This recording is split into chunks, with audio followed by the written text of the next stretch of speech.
السلام علیکم پاکستان، میں عاطف خٹک ہوں۔ میں 3 دن پہلے یہ بتا چکا ہوں اور گزشتہ روز بھی میں نے اپنا تجزیہ یہی پیش کیا تھا کہ منصور علی شاہ ہی ہمارے اگلے چیف جسٹس ہوں گے۔ آج وزیر قانون نے کنفرم کیا، بلال بھٹو بھی گزشتہ روز کنفرم کر چکے تھے اور وزیر اطلاعات نے بھی آج دن کے وقت یہ کنفرم کیا کہ وہی اگلے چیف جسٹس ہوں گے، یعنی منصور علی شاہ۔ لیکن اس سے پہلے میں نے یہ بات آپ لوگوں کو کی تھی کہ اگر کوئی تحریک انصاف کا سپورٹر ہے، پی ٹی آئی کا کوئی کارکن ہے، تو وہ کم از کم منصور علی شاہ کو اپنا مسیحا نہ سمجھے، جس طرح نون لیگ والوں نے بالعموم اور وہ لوگ جو آئین کی بات کرتے ہیں، قانون کی بات کرتے ہیں، انہوں نے بالخصوص قاضی فیضی سے بہت سی امیدیں لگائی تھی اور پھر ان کو جو ہے وہ ڈسپوائنٹمنٹ ملی بہت سی وجوہات پہ، ان کے بہت سے فیصلوں کی وجہ سے۔ تو ایسے ہی منصور علی شاہ سے وہ ایکسپیکٹیشن نہیں رکھنی چاہیے۔ تھوڑا بہت پیچھے جا کے قاضی فیضی کے جتنے بڑے فیصلے ہیں ان میں منصور علی شاہ کا کردار دیکھنا چاہیے، اور جب justice Umar Ata Bandial chief justice تھے اس وقت بھی منصور علی شاہ کا کردار دیکھنا چاہیے۔ میں ابھی بھی یہی کہوں گا کہ جو مخصوص نشستوں کا فیصلہ ہے وہ تمام ججز بشمول منصور علی شاہ کے لیے کانفلکٹ آف انٹرسٹ کا معاملہ تھا، تو اس ایک فیصلے کو بنیاد بنا کے کسی جج کی حمایت یا مخالفت اگر آپ کر رہے ہیں تو آپ معصوم آدمی ہیں۔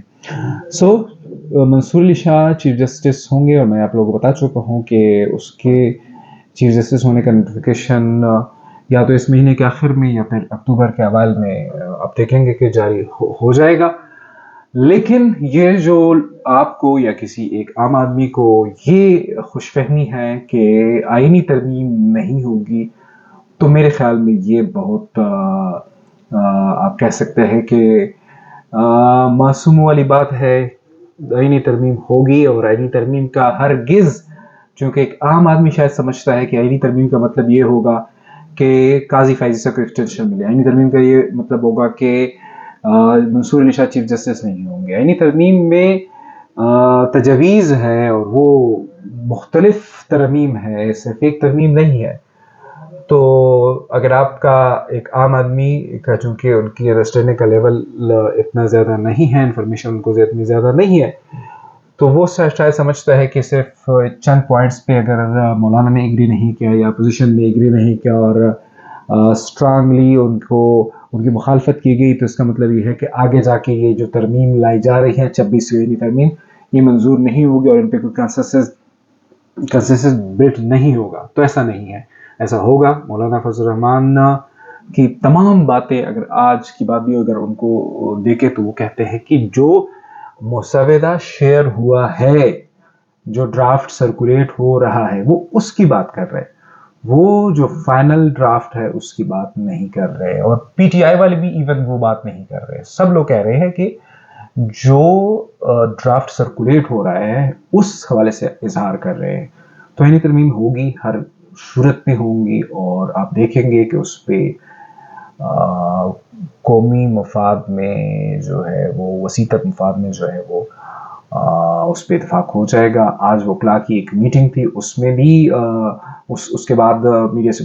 رسمی گفتگو میں اعظم نظیر طارہ نے کہا کہ 26 تاریخ کو نئے چیف جسٹس جو سینئر موسٹ ہوں گے وہ ملک کے چیف جسٹس ہوں گے۔ اب یہ والا معاملہ جو وکلاء کا تھا کہ اس کے بارے میں کہا جاتا تھا کہ وہ ایک ملک گیر تحریک چلائیں گے،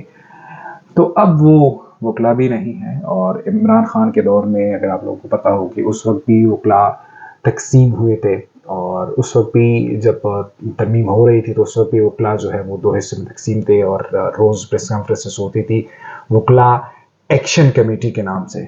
ابھی بھی کوئی ایکشن کمیٹی کوئی ادھر ادھر تتر بتر ہو کے ان کو سیف ایگزٹ مل جائے گا، کیونکہ وزیر قانون نے کہا ہے کہ ہم فائنل ڈرافٹ سب سے پہلے وکلاء کو دیں گے۔ وکلاء کی کمیٹی قائم ہوئی ہے، ان کو وہ ڈرافٹ دیں گے، وہ جو تجاویز کریں گے اس کو اس میں شامل کریں گے، وکلاء کی تجاویز شامل ہو جائیں گی، کابینہ میں آ جائے گا، کابینہ کے بعد جو دیگر مختلف اتحادی ہے یا جتنے سٹیک ہولڈرز ہیں ان کے ساتھ شیئر ہو جائے گا، اور کوئی کیا تجویز دے گا، کوئی کیا ترمیم لائے گا، لیکن ترمیم 26ویں آئینی ترمیم ہر صورت میں ہوگی، کوئی یہ نہ سمجھے کہ یہ نہیں ہوگی. اور اس میں جو جوڈیشل پیکج ہیں، ظاہری بات ہے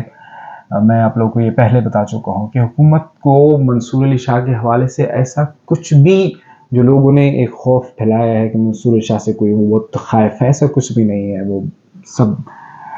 منصور علی شاہ کی اگر آپ لوگ سپریم کورٹ میں انڈکشن سے لے کر آپ کے ان کے تمام فیصلے دیکھ کے، سوائے یہ جو ان کے کانفلکٹ آف انٹرسٹ کا جو فیصلہ تھا، تو ایس سچ حکومت کو ان سے کوئی، یا کرنٹ جو رجیم ہے ان کو ان سے کوئی خطرہ نہیں ہے. اور جب وہ چیف جسٹس بنیں گے، chief justice of supreme court بنے یا چیف جسٹس آف پاکستان بن جائیں گے، جو بھی ان دونوں میں سے بن جائیں گے، اور بطور چیف جسٹس پھر وہ ایک اور شخصیت ہوں گے. جب قاضی فائزی شاہ بھی چیف جسٹس نہیں تھے، سینئر پیونی جج تھے، تو یہ جو اس قسم کی نوٹنکیاں ہو رہی ہوتی ہیں کہ آئین کے ساتھ ہیں، فریڈم آف اسپیچ کے ساتھ ہیں، فریڈم آف ریلیجن کے ساتھ، اور ریلیجس فریڈم کے ساتھ ہیں، فلاں کے ساتھ ہیں، اور اس طرح کی نوٹنکیاں جو ہے وہ اس وقت بھی وہ کرتے تھے، ہیومن رائٹس وغیرہ کی باتیں کرتے تھے. لیکن جب بن گئے، جب کرسی مل گئی، تو بہت سے لوگوں کو ڈسپوائنٹمنٹ ملی، اور گریٹ ایکسپیکٹیشن جو ہے وہ ہمیشہ ہرٹ کرتی ہیں. میں خاص طور پر پی ٹی آئی والوں سے کہوں گا کہ وہ منصور علی شاہ سے اور ایکسپیکٹیشن جو ہے وہ نہ رکھیں. جو جسٹس ترمین اللہ ہے، انہوں نے آگے چیف جسٹس ویسے بھی نہیں بننا ہے، تو وہ تو جیسے تیسے انہوں نے جو رینیول ہے ان کا وہ اپنے مکمل کرنا ہے. تو ان کا جو بھی اسٹانس ہوگا، آپ اس کو پرنسپل اسٹانس بھی کہہ سکتے ہیں، یا آپ ان کو جو بھی کہیں، لیکن نہ منصور علی شاہ یا ایکس وائی زیڈ کوئی بھی جو کہ جنہوں نے چیف جسٹس بننا ہے، اگر آپ ان پہ سے جو ہے وہ اتنا ریلائی کر رہے ہیں، تو میں آپ سے کہوں گا کہ وہ اب نہیں کریں گے، تو آپ کو آگے جا کے پھر دکھ تھوڑا کم ہوگا.